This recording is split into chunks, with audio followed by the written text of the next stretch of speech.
have with us tonight the Executive Vice President for the Manatee Chamber of Commerce. We are going to not have a lengthy introduction. We're going to just jump right into the important facts of Manatee County. So please help me welcome Jackie Zalewski. Thank you.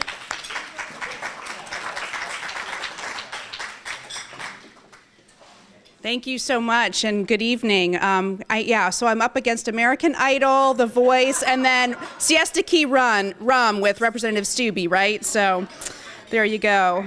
No, none at all. So thank you so much. What an honor to be invited to speak with you all tonight. As Stephanie introduced me, my name is Jackie Zalewski. I'm on staff at the Manatee Chamber. Next month, I will reach my 19th anniversary with the Chamber. Which, barely deserves applause when it comes to the Manatee Chamber staff, because for those of you familiar with the Chamber, Bob Bartz, our president, has been our CEO, our executive for 33 years.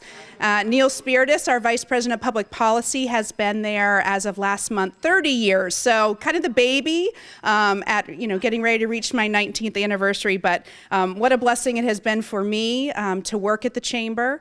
I grew up in Bradenton in Manatee County. My family moved here from Los Angeles when I was 10. So, started over at Palmasola Elementary and Stewart, King Middle, and graduated from Manatee High School. Went off to the University of Florida, so I know that will probably split the room in half by saying that, right?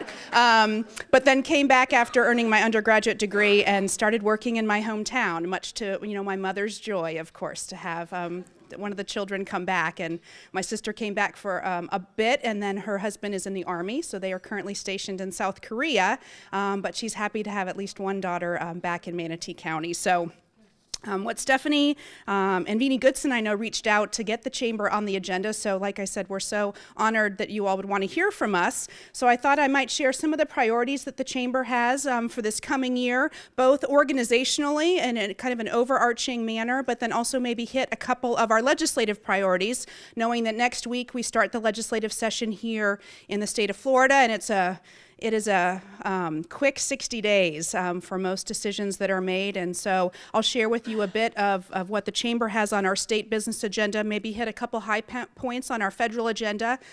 Certainly the lion's share of work that we do as the Manatee Chamber on behalf of local businesses is at the local level. So, our friends here on the Manatee County Commission, all of our city governments as well as a number of other regulatory organizations that have real impact on local government, really gets the lion's share of the Manatee Chamber's work. On a daily basis, how we can serve businesses most often is affecting change at the local level and finding ways for Manatee County to control its own destiny on a number of these issues where, sure, we have to understand, be aware of, and advocate on those state and federal issues, but often, our philosophy in many cases has been, okay, given all of those situations, what can Manatee County do to control its own destiny? And certainly from the Chamber's perspective, our mission is to support local businesses and strengthen our quality of life. And thinking that those two things really go hand in hand. It may be surprising to you that as a business organization, we have quality of life as part of our mission statement,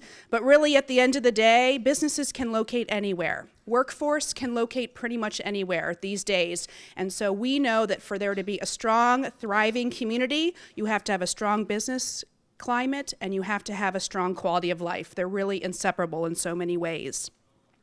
A little bit of history on the Manatee Chamber for those of you that might not be aware. Last year we celebrated our Quasquicentennial. Anybody know Quasquicentennial? We all had to learn that as staff. We celebrated our 125th year as an organization in Manatee County. Now, 125 years ago, we were called the Bradenton Board of Trade, but over the past 125 years, through several name changes, the Manatee Chamber has served the business community here in Manatee County with tremendous leadership from men and women over those 125 years. Looking back, as we did last year, over some of the historical accomplishments of the Chamber, and to see the amount of work and dedication that good people, just like you all in this room, have put into making sure that Manatee County is the community that we want to live in, was really humbling as someone now working for the Chamber to really think about how much leadership has occurred in this community on a number of issues, particularly in our case, from the business community. We have just over 2,100 businesses and organizations that are members of our Chamber of Commerce, which hopefully you all will take pride, as we do as a staff, in knowing that we're the largest chamber in the Tampa Bay region. So the Manatee Chamber is actually larger than the Tampa Chamber, larger than the St. Pete Chamber from a membership perspective. I wish I had the Tampa Chamber's budget, but as far as literal number of businesses that are members, we have just over 2,100 that choose to invest in the chamber. How do you surpass Tampa with their reports and how?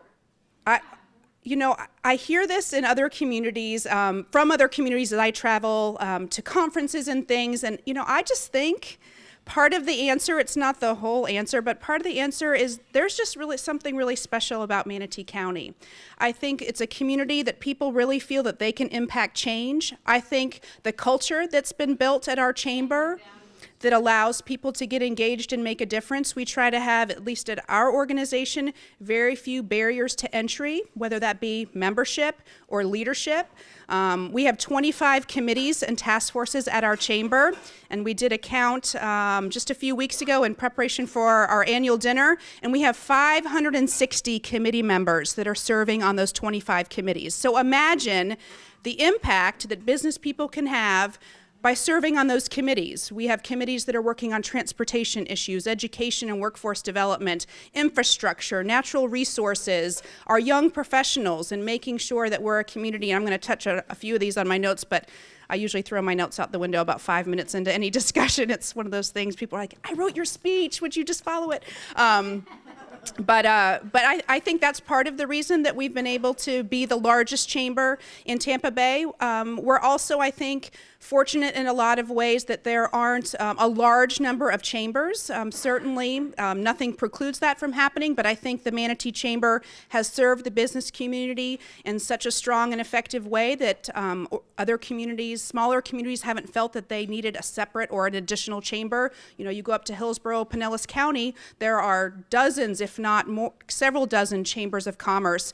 And it really comes down to being difficult for small businesses to make the choice on how to invest when every chamber, it's an investment by choice that members choose to pay the annual dues at our chamber. So I would strike it up to a really unique community in which the chamber and many other organizations really foster leadership and give everyone opportunities for those leadership positions. I told you about our quasquicentennial, so following my notes here. In 2015, the Chamber as an organization has a number of priorities that we're giving special focus to in addition to our big program of work. I don't want to get off METV's microphone here. This is our handbook that outlines everything that the Chamber accomplishes and offers to our members and to the community at large. So if any of you want a copy to refresh your memory or to learn a little bit more, it's certainly there. But in 2015, in addition to everything we do in this book, we're also going to give some special attention to about 5 key areas. One of which is our young professionals and the idea of getting more millennials and Generation X professionals in our community engaged. And particularly engaged in advocacy, because I'm sure Commissioner Whitmore will tell you it's critically important that citizens in Manatee County speak up and share their opinions and have a voice. And often it's not our young professionals that are attending these public meetings, that are writing the letters to the editor, that are communicating with their elected officials. And we think that there are probably a number of reasons that we can help overcome some of that lack of communication. So what we want to do is find ways to train our young professionals on how to be effective advocates. And so on the issues that are really important to them, we want them to let their voices be heard, because that's who we need to be planning our community for. If we're talking about things like the rewrite of the Land Development Code, which that process is getting ready to start in Manatee County, we want to make sure those millennials and those Gen X citizens in Manatee County, those involved with our young professionals, are sharing their opinions on what housing should look like, what our community characteristics should look like, so that 20 or 30 years from now, we have prepared for what our youngest generations want to see in our community. Because what we know is that every community in the country is competing for young professionals. And so we want to make Manatee County a place that can attract and retain young professionals, because they're going to end up being leaders for all of us, leaders in our businesses, they'll be our future elected officials, And so we certainly don't want to find ourselves with a dearth of young professionals in our community. So that is definitely going to be one priority, and we've already done some programming on that. You may have seen in the Bradenton Herald. Herald Tribune covered it as well, where we had a joint session with some staff from Manatee County government, where they came and presented to our young professionals on this idea of millennial or workforce housing, so that we could start opening those lines of dialogue. The county commission hosted a workshop as well, in which several of their star millennials made the presentation, and I think it was refreshing, Commissioner, to have some of your rising stars within county government as employees there to present, because again, often it's not those youngest employees that are ones that get the microphone, it's typically their supervisors. But how great is that we're fostering those type of leadership opportunities and giving those young people a stage to step up onto, because other communities are doing that, and so I think we need to be doing that as well. Do you have a lot of internships within the Manatee County community regarding all the colleges that are local? So the question for the camera was internship opportunities, and do those exist, and probably are they important, and if they don't, what are we doing about it? Well, it's number 4 on my list tonight. So that is actually another priority for the Manatee Chamber, is this idea of workforce development. And certainly there are a number of resources. If you look at Suncoast Workforce or Career Edge, there are programs that help address current and future workforce needs, but one that's been getting a lot of attention lately from a number of organizations is this idea of increasing the number of internship opportunities at local companies. We've got fantastic institutions of higher learning in our county and in our region, and we want to make sure that we're exposing those students to opportunities right here in our own backyard, so that they are not automatically looking for jobs elsewhere. We want them to stay here. We've educated them here. They're invested in our community in a lot of ways: community service, houses of worship, they may be homeowners. We want them to stay here, and a great way to do that, to help facilitate them making that choice, is offering them opportunities for career experience right here. And so the Chamber is looking at ways, from our perspective, reaching the business community on educating businesses on what it means to host an intern, because particularly for smaller businesses that don't have an HR staff person, that's all they do, because you need, typically a much larger business with a lot of infrastructure to have that kind of expertise on staff. So our role at the Chamber will be to educate businesses on what does it mean to have an intern. What's the liability? What's the responsibility? How do you reach out to an institution to even find or fill an internship opening within your company? And so we'll work on strengthening that. We have great relationships with our educational institutions. Almost all of them, if not all of them, are members of the Chamber as well. And so we'll be helping them understand the language of business as well, because not sometimes, those languages that we speak in different industries or different segments can get crosswise with communication. So we want to make sure education knows how to talk to business, business knows how to talk to education, and oh, by the way, let's communicate with these young people at these post-secondary institutions to let them know how important it is for them to get that experience as well. So kind of trying to reach it from three of those angles, but most importantly, because the business community is our membership, is helping businesses understand what it takes and how beneficial it can be to have an intern within their company.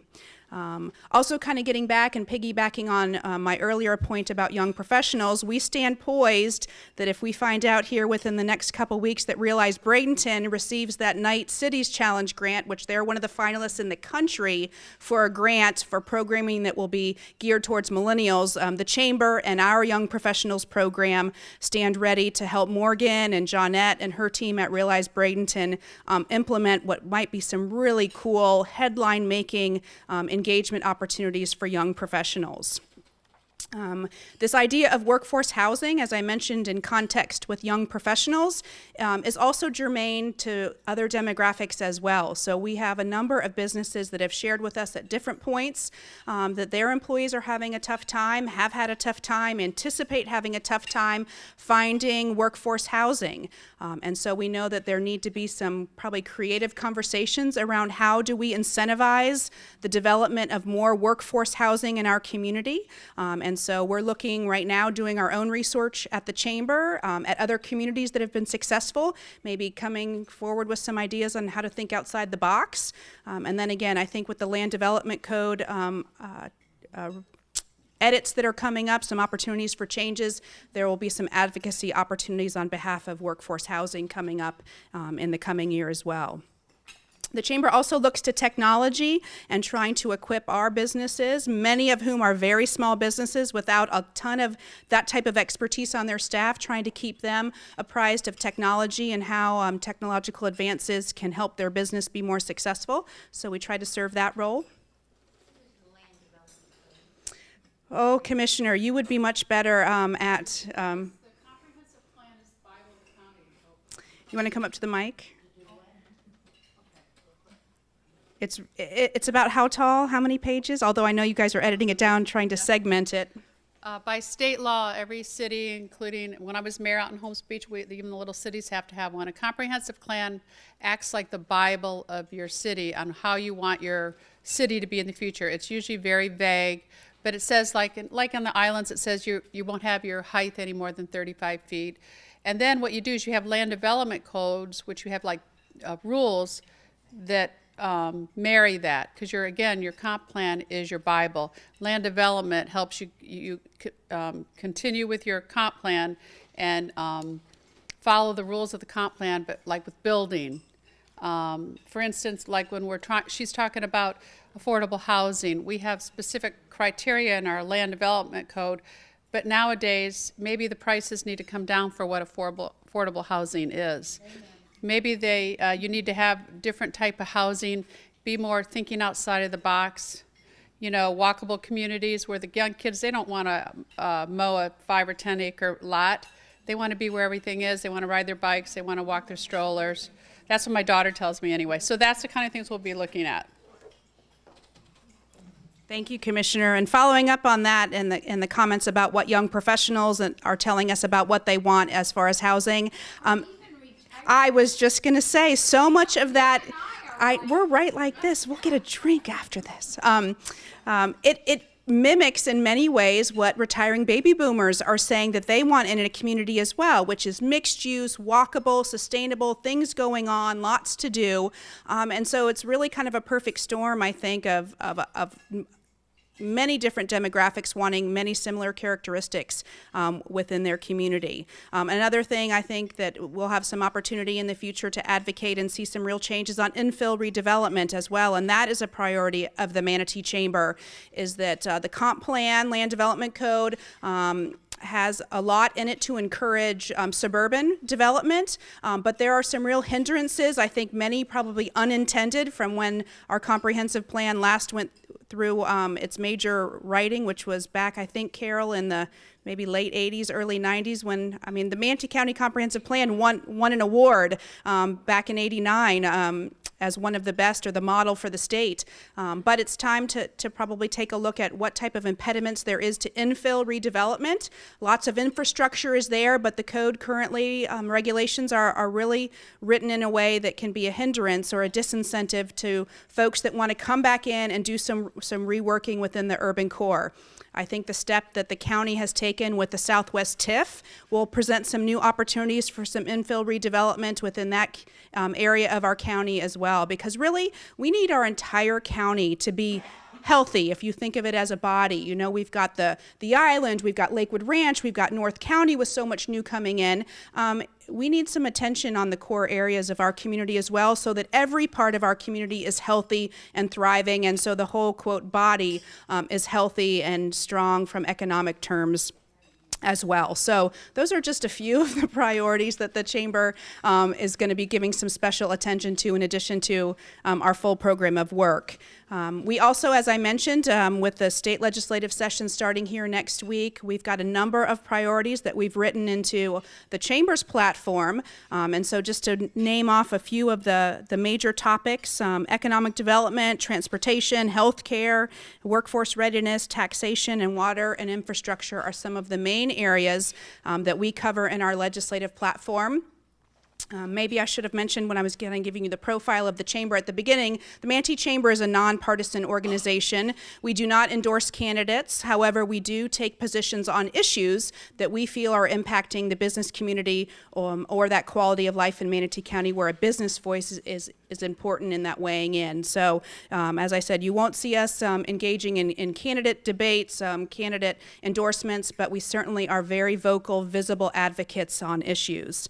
Some of the economic development points I might touch in that we're going to be paying attention to and making sure that we're communicating with our state senators and representatives include Port Manatee and how critical the success and the continued growth of Port Manatee is to not just our local economy, but our regional and state economy as well, with the expansion of the Panama Canal and the Port Manatee being the closest port to the Panama Canal. There will be new business opportunities for our community to reap that benefit. And so watching what Mr. Bucaris and his team, the Manatee County Port Authority, are doing to really position Port Manatee for continued growth.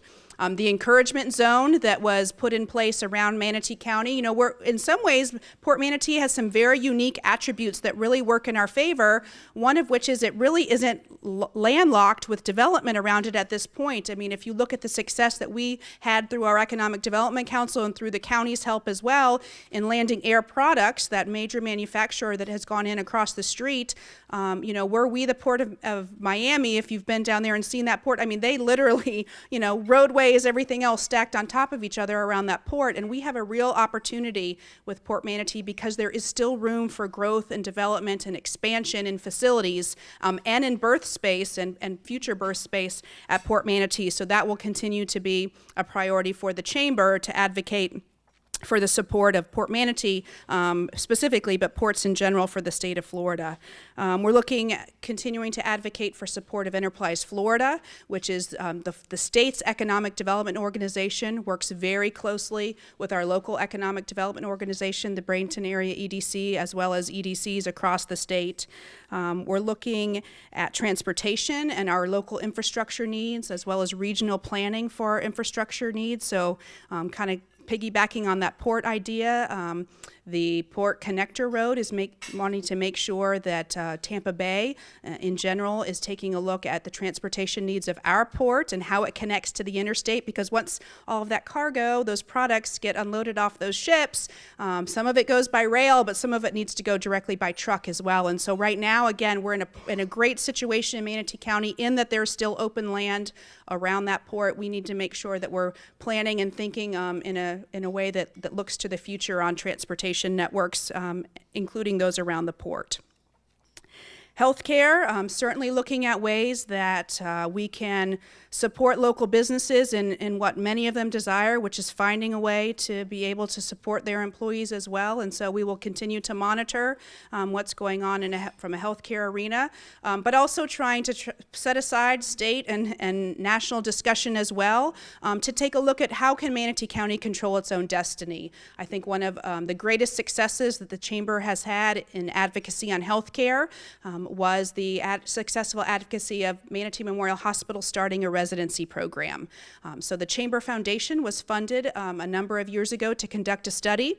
One of the concerns that was pointed out in that healthcare study back in 2008 was that Manatee County, our physicians on average were older than many physician communities surrounding us and across the state, and we had fewer young doctors as well. So we had an aging physician population, many of whom are probably looking towards a well-deserved retirement, and not as many young physicians moving to Manatee County. And we said we've got to find a way to at least start chipping away at that problem. And one of the things that we discovered were the statistics surrounding residency programs. We've got LECOM, we've got a medical school turning out physicians every year right here in Manatee County, and now pharmacists and dentists as well. But each of those physicians had to leave Manatee County to do their residency because there was no residency program at a hospital in Manatee County. And so statistics tell you that most physicians set up a practice within a small radius of where they do their residency. And so thankfully, after a number of years of advocacy and the partnership of Manatee Memorial Hospital and LECOM, we now have in its third year a residency program here at a local hospital. And those aren't just LECOM physicians that are entering that residency program. Those are great physicians that are graduating from phenomenal programs across the country. And so our hope is that the majority of them will love it so much here in our great community that they'll stay here and open up a practice or buy the practice of a retiring physician, right? So that's a good thing for our local existing physicians as well. So that's just one example of the way that, again, we try to find and control our own destiny in as many ways as we can while still advocating on some of the things that we really need to advocate on behalf of businesses. As far as education and workforce readiness, I mean, we're taking a look at funding, K through 12 funding, even VPK funding, and some of the ideas that are now starting to really come to the forefront on how important kindergarten readiness is, and this idea of making sure that kids have had exposure to the things probably for most of us seem like no-brainers, but for some families are impossible, which is this idea of being ready for kindergarten because their children, birth through age 5 have had exposure to rich content and curriculum. So we'll look at what ideas come out of the state on those issues in the next 60 days during session. We look at funding and ways to advocate for funding of State College of Florida, Manatee Technical College, USF Sarasota Manatee, New College, the list goes on, and we're constantly in communication with the legislative folks at all of our institutions on things that are important and where the Chamber's platform can align with some other local organizations. Taking a look at water and infrastructure. I mean, we advocate often on beach renourishment and on other infrastructure issues that affect water and other infrastructure needs. So I know there's not a lot of specifics. A lot of the work that happens during those 60 days of session is the chamber, hitting the ground running and monitoring these issues to see what bills come forward because there was not as much work done on bills ahead of time because this was such a major election year this past fall. And so we're just waiting to see what happens. And the chamber will take its annual trip to Tallahassee in March, where we will meet our group of committee members from our legislative committee. We'll meet with our delegation. We'll meet with folks from other communities that are our state representatives and senators who are sponsoring legislation that's really important to Manatee County businesses, and we'll certainly do everything we can to be effective advocates on behalf of businesses. How many members did you say In the Manatee Chamber, we have just over 2,100 businesses and organizations. They represent about 74,000 employees between those 2,100 businesses and organizations. So it's good. I mean, we hear all the time how important it is for people to be vocal advocates, and we know that that's how we serve our members well. And we'd like to think that when we're up there in Tallahassee or we're speaking before the county commissioner of the city and we say we're speaking on behalf of 2,100 businesses representing 74,000 employees, that that'll mean something from an impact standpoint. Federal issues, many of them are the same. One thing we've been working on for years, I can't say we're getting much traction, understandably, is this idea of Medicare reimbursement, and kind of getting back again to some of the concerns that we have from a healthcare perspective is, physicians graduating from medical school go off, do their residency. Most of them have a ton of debt, and so they look at Florida. So let's just not even worry about Manatee County. Let's look at Florida, and you look at the percentage of a typical practice in Florida that's Medicare, and it's higher than the national average, understandably. We've got a great state for retirees, but you think about graduating from medical school and moving to a state in which the majority of your practice will be Medicare, you really pay attention to Medicare reimbursement rates. And so we continue to be vocal advocates in making sure and Vern Buchanan has been a great advocate and partner with us on this and totally understands the issue and has hosted us in DC and helped us speak with people as well, is that it doesn't bode well for our community when we're not were not as favorable in that type of analysis from a physician looking to move to Florida, particularly straight out of medical school. So infrastructure issues as well. There are certainly a number of federal programs that we need to make sure Manatee County projects are within when you look at infrastructure needs. And so again, Neil would speak better to them than I would with his 30 years as public policy, but we certainly know and understand how important it is that we speak on behalf of our members. Probably another statistic I should have shared with you at the beginning when we're talking about those 2,100 businesses that are members of our chamber, just over 50%, I think right now we're hovering around 58% of those businesses employ 5 or fewer. I mean, we're a small business organization, and often chambers can get the rap, oh, you guys are just there for the big guys and all that. Well, not in our community. I mean, half of our membership employ 5 or fewer, and they have some very special needs, and we dedicate a tremendous amount of programming to supporting small businesses from an educational standpoint, trying to bring experts in to talk with them about things like HR and technology where they just can't have those folks on their own staff. And so it's a role that we take very seriously every day, is remembering that half of our businesses in our chamber employ 5 or fewer. With that many members, how do you come to some conclusion as to the stand that you'll take? How do you poll them? We do. We survey them in a number of ways. We do an annual survey of our membership, of which we ask a number of questions, both open-ended and multiple, I guess you'd consider it multiple choice, to find out where their challenges lie, what they think are the most pressing issues. Often we ask that question. It depends, I can't say every year, but often we ask that question both from what do you feel are the biggest challenges for the business community and what do you think are the biggest challenges for the community as a whole. Often those are very closely aligned or duplicative. Sometimes they're not. Sometimes you see where people view quality of life a little different than business, the health of business, and so we find ways to marry those together and prioritize. We also piggyback several times a year sometimes on Florida Chamber surveys that they send out to their membership, and then get local chambers to do the same, and that way they get more robust data, and we can then compare ourselves to the state as a whole and take a look at how Manatee County and its ideas and opinions line up across the state with other businesses and organizations as well.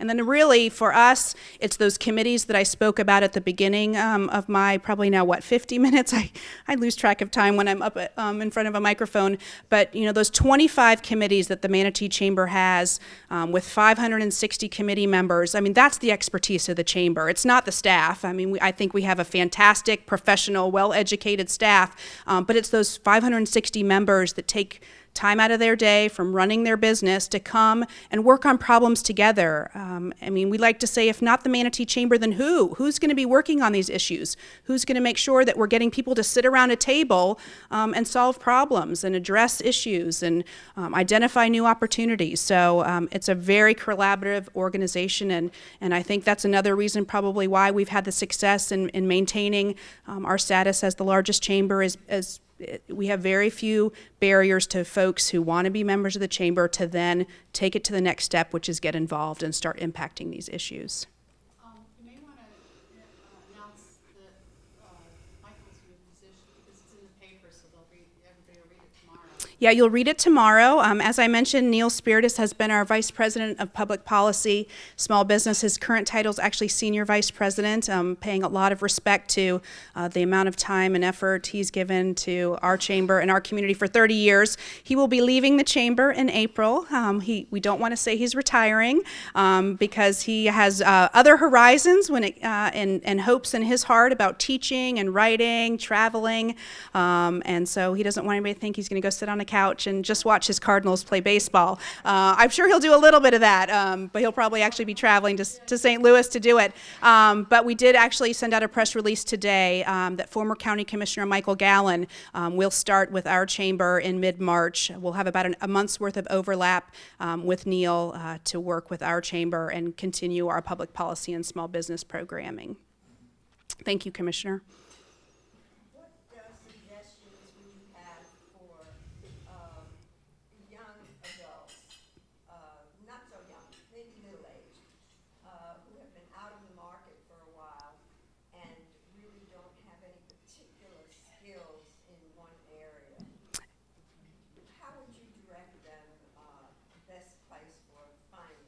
Sure. The question was about folks, whether that be young professionals or middle-aged or seasoned professionals who are looking to re-enter the workforce, maybe don't have the skills, don't know where to start, feel that they've been out of the market. There are a number of resources locally, and certainly they can call the chamber, talk to me or to any of our other staff members. When you take a look at some of the training opportunities that are available, many of which are supported by organizations like Career Source, like Career Edge. There's training. There are classes that are offered for free, thanks to state and federal funding, on how to write your resume, how interviews happen these days, because interviewing styles and techniques may be very different than they were 20 or 30 years ago. So there are a number of local resources, many of which are at no charge, and the Chamber would be happy to link up anyone who's looking to re-enter the workforce with some of those resources. Thank you for the question. Thank you. Anything else? I mean, I can continue. I've still got a couple more pages, but I feel like we might be at the end. Are they serving desserts? And like I said, I've got our program of work here if any of you want some more information on the Chamber. I've also got my business cards, so please use us. If nothing else, we're the tourist information centers for Manatee County, so if you've got your friends visiting from Iowa or anywhere else, send them to the Chamber, and we'll laden them down with bags full of information about our great community and things to do. So thank you all so much. It was an honor.